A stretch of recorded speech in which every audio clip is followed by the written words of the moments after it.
relationship between collective and individual memories, but I apologize, I'm going to skip it here.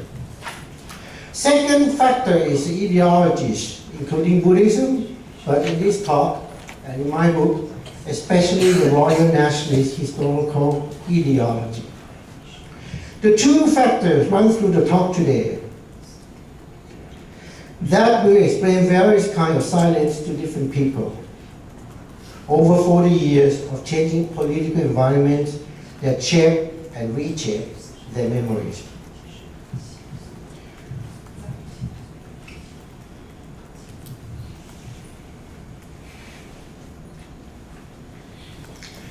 What happened on that day was a combination of political polarization since 1973 uprising. Keep in mind, 1973 is the peak of the Cold War in Southeast Asia. Keep in mind, between 1973 to 1976, those 3 years of turmoil in Thailand that end with the massacre I'm talking about, in the middle of that, in 1975, it was Indochina Revolution, the socialist revolution in Cambodia, Vietnam, and Laos. Keep in mind that the scare of communism was pervasive in Thailand, especially among the establishment. Keep in mind that that's a bigger picture of the confrontation and conflict of radical students and the establishment here. Okay. The increasing radicalized popular movement after 1973 has expanded significantly. The establishment, especially the military and the monarchy, the two dominant political power forces in Thailand, felt threatened by the popular movement. They believed that the popular movement led by students were proxy of the communists. Therefore, they organized militant right-wing movements. Conflicts became more confrontational and violent, especially since early 1976. The public were first, they worried about confrontation, violence, then scared off by the polarizing politics and by violence. In a way, the public was gradually turned away from both confronting forces. But for the radical, the student movement, the popular movement needs popular support. The military didn't really need popular support. We need it. But public were alienated by such a violence. Meanwhile, the military propaganda began to dehumanize the radical students, labeling them the scum of the earth, the enemy of the nation, the religion, and the monarchy, or lackey of the communist aliens. Right-wing Buddhist monks asserted that killing leftists was not considered as religious sin, since it is a kill of the evil one of the Mara.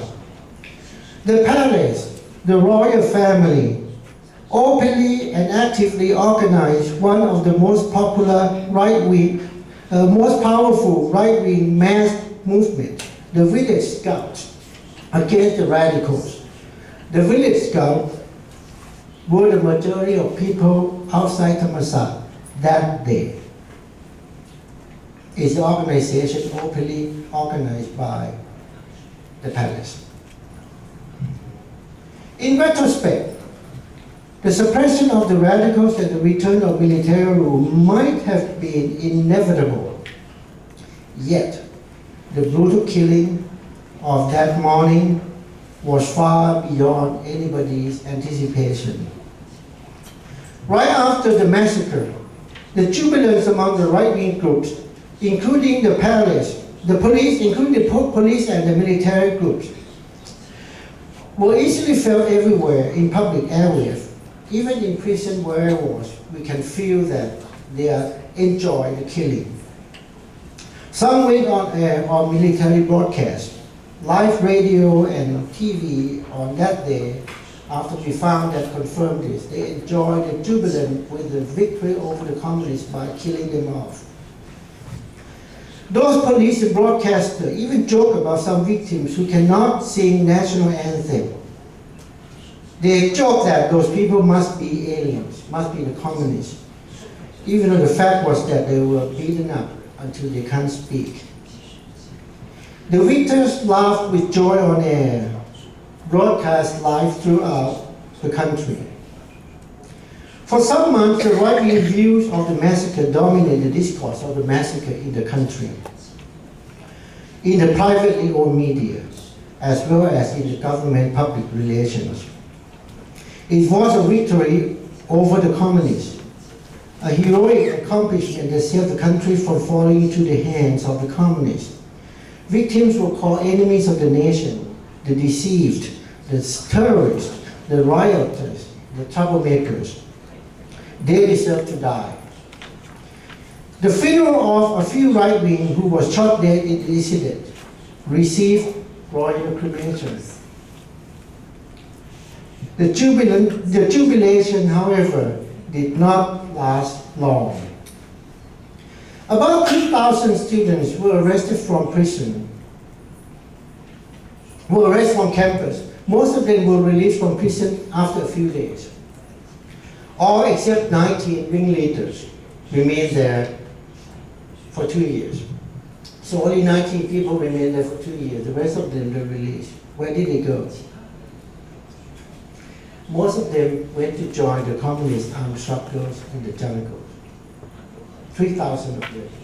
That's the fastest and the maximum recruitment of the communists is kind of falling into their shoulder. They're not even prepared to take those 3,000 or 4,000 people who rush to jungles. So that caused them a problem later. After a year in custody for the 19 people, after a year in custody with no charge, eventually we were charged. We were put on military court and the trial started. Why 3,000 or 4,000 students went to join the Communist Party. Soon afterwards, the Thai state, the military, the counterinsurgency, the government realized that the massacre was a serious mistake. It strengthened the communists rather than it beaten the communists. It strengthened the communists, especially strengthened the armed struggle in the rural areas. It sent thousands of middle-class youth, sent thousands of future elite of the society to the Communist Party. Most of them sought revenge. The state realized that the communists were not the threat from alien enemies, but a generation of young people driven by the authoritarian state itself. The state changed their approach quickly around 1978, 79, 1980. Changed the strategy and policy to fight the domestic Cold War.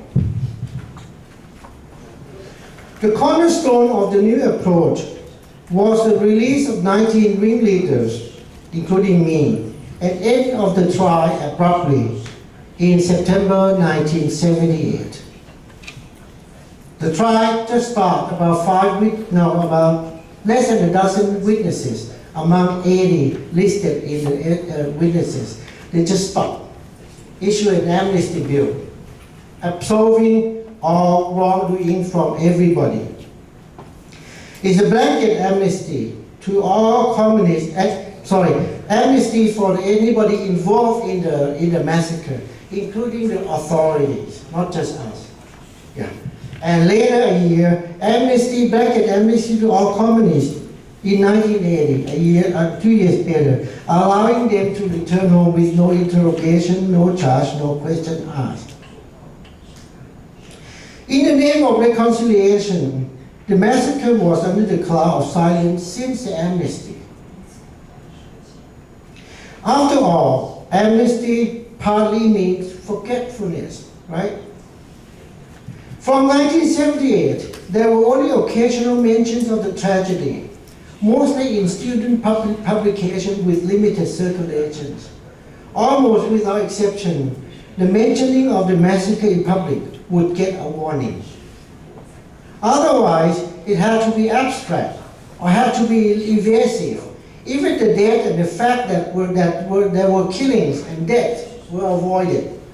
A news magazine that was published a free photo of the event to the Thai public in 1980, for the first time in 1980, was swiftly closed down.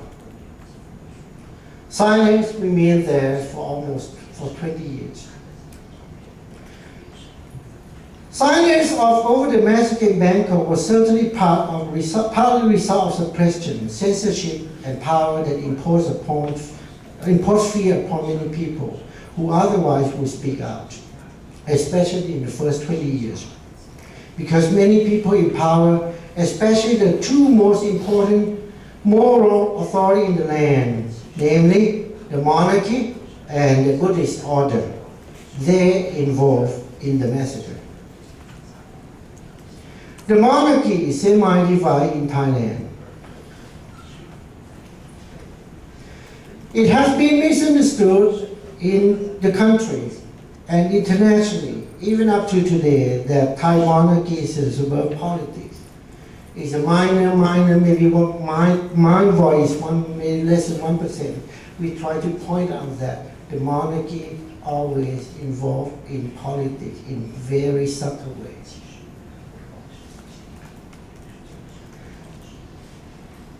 After the 1932 end of absolute monarchy, the monarchy was revived by the US in the 1960s as a powerful ideas and cultural, thereby political weapon to fight against communism. As the US pulled out of Southeast Asia and Thailand in early 1970s, the monarchy already became powerful. Then the monarchy, by then, without American, had its own agenda. They seek the dominance in politics. Hyper-royalism began since then, around 1974, 1975. Gradually, I call it hyper-royalism. And it protected partly by the lèse-majesty law, which is you cannot say, you cannot speak anything negatively about the monarchy. You'll be charged for lèse-majesty. The maximum is 15 years in prison. The minimum is 3 years. If you try to understand, think about lèse-majesty in Thailand like a blasphemy, something like that, because the reference to the monarchy is almost religious-like. Truth could lead to a disaster to anybody who speaks out.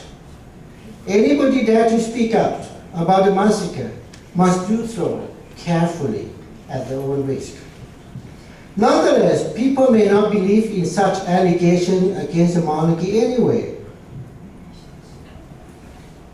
Even we have indisputable facts.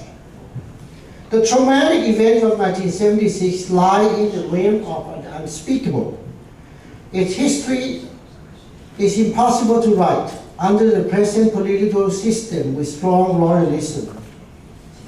But it would be a mistake to assume the silence was the result of suppression alone. For the political public in general, many were aware of the involvement of the monarchy and the Buddhist order. For them, the massacre was wrong.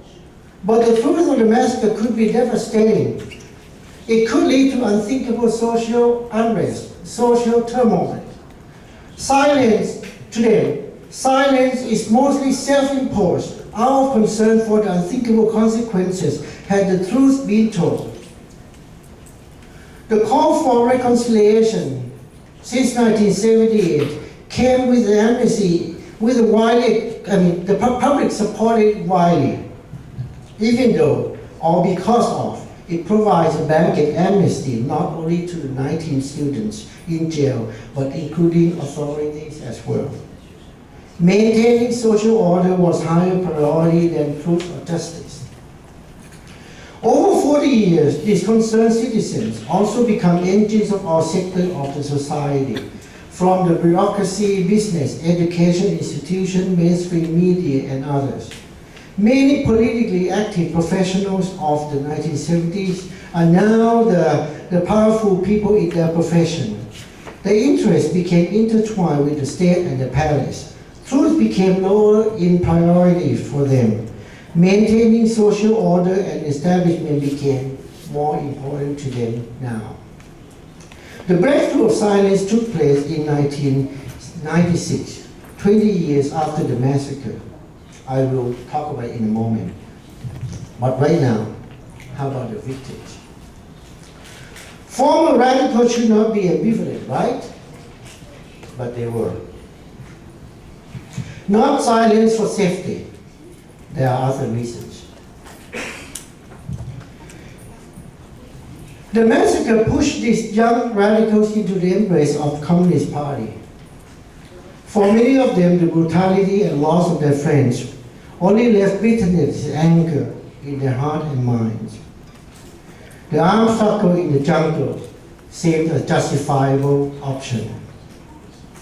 It was said that many students turned insurgents, fought bravely, many more died in the jungles for revenge and for revolution, for the dreams for a better society that turned out to be a grand illusion. Apart from changing domestic conditions, and the Thai state overhauled their approach in dealing with communism by offering blanket amnesty in 1980. You can come back, no interrogation, no question asked. Apart from the conflict between China and Vietnam,